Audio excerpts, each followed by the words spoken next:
development is not yet balanced, coordinated, or sustainable.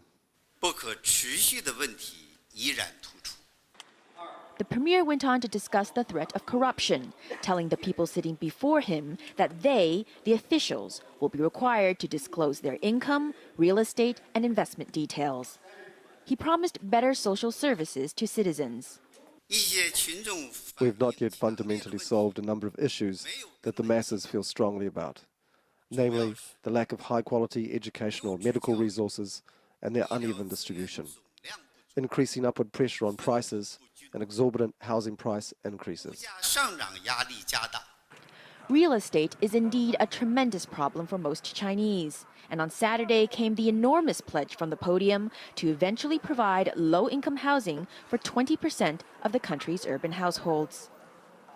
Every year, Premier Wen Jiabao takes the opportunity on the opening day of the National People's Congress to remind the people the government cares. But this year, more than the past, there are greater assurances from the government to improve things such as healthcare and education.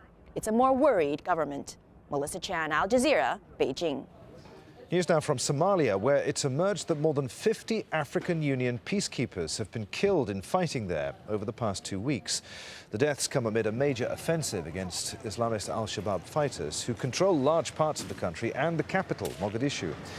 A large proportion of those killed are believed to be from Burundi, which is one of 2 nations which provide the bulk of African Union soldiers in Somalia. That's quite a large death toll for the African Union, which normally keeps such casualty figures firmly under wraps.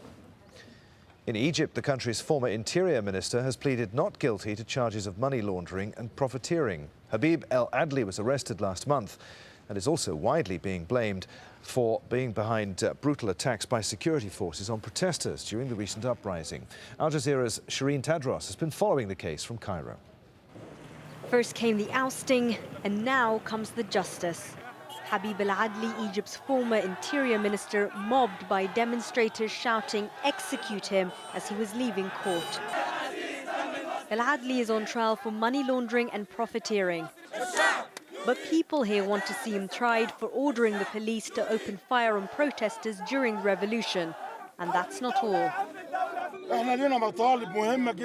This man says El Adli is responsible for setting prisoners free and deliberately causing chaos during the protests.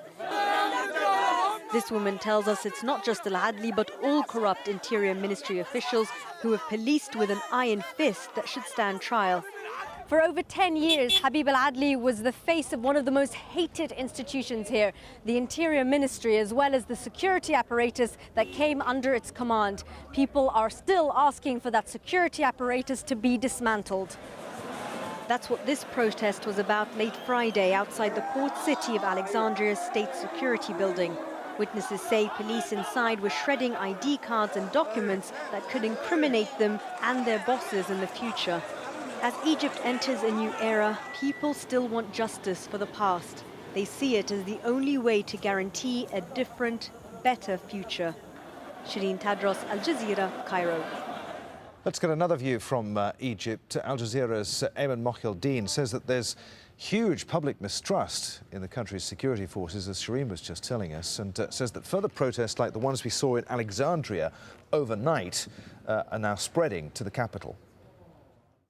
Over the past 24 hours, we have seen now a series of flash protests against these buildings where a lot of the evidence was reportedly being damaged, other paper trails, IDs, what have you. And so what we saw boil over yesterday in the city of Alexandria, we have reports that similar scenes are repeating themselves across Cairo and other governorates in Egypt. It gives you a sense of the distrust and the paranoia that the people here have against their own security forces. For many years, they were the face of this regime, many of them accused of brutality, corruption, torture.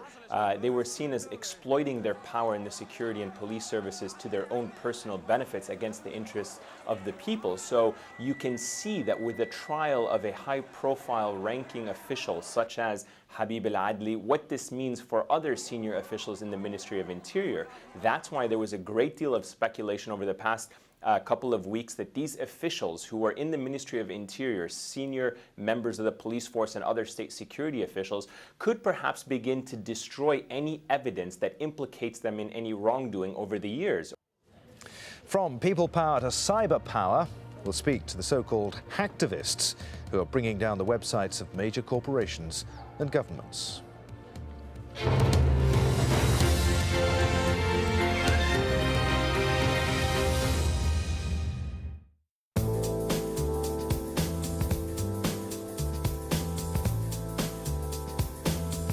Hello once again, welcome to another look at the international forecast. It's fine and dry across much of South Africa. What cloud we do have here is in the process of drifting out into the open waters, so I suspect for the second half of the weekend it will be set fair with warm sunshine, temperatures getting up to 29, maybe 30 Celsius there across eastern parts of the country, a high of 24 to come for Cape Town. But you can see where the seasonal rains are. They continue across much of Madagascar, into northern Mozambique, southern parts of Tanzania.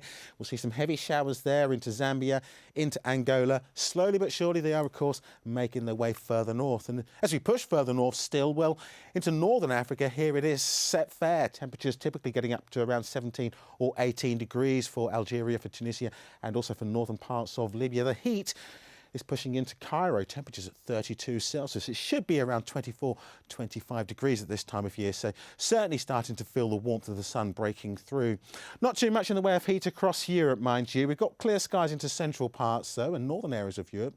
Set fair with high pressure in charge. 4 or 5 Celsius there for Berlin and for Vienna. We're getting up to around maybe 8 degrees there for London and Paris. The disturbed weather continues across southern parts of Europe. It's been very wet across southern areas of Italy, with wind and rain for Greece.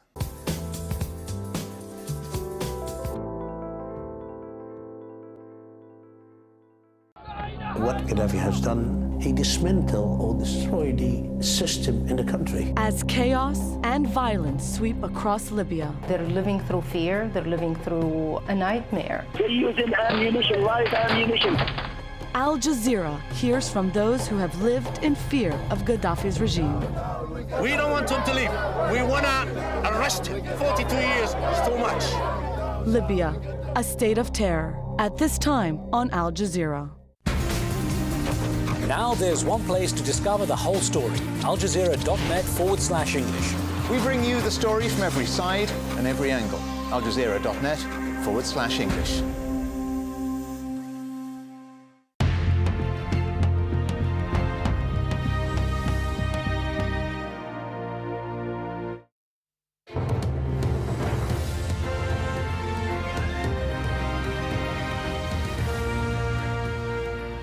Hello again, you're with Al Jazeera. Let's bring you up to speed with the latest from Libya. In the battle for the country, rebel fighters are claiming victory after fresh clashes erupted in the town of AlZawiya.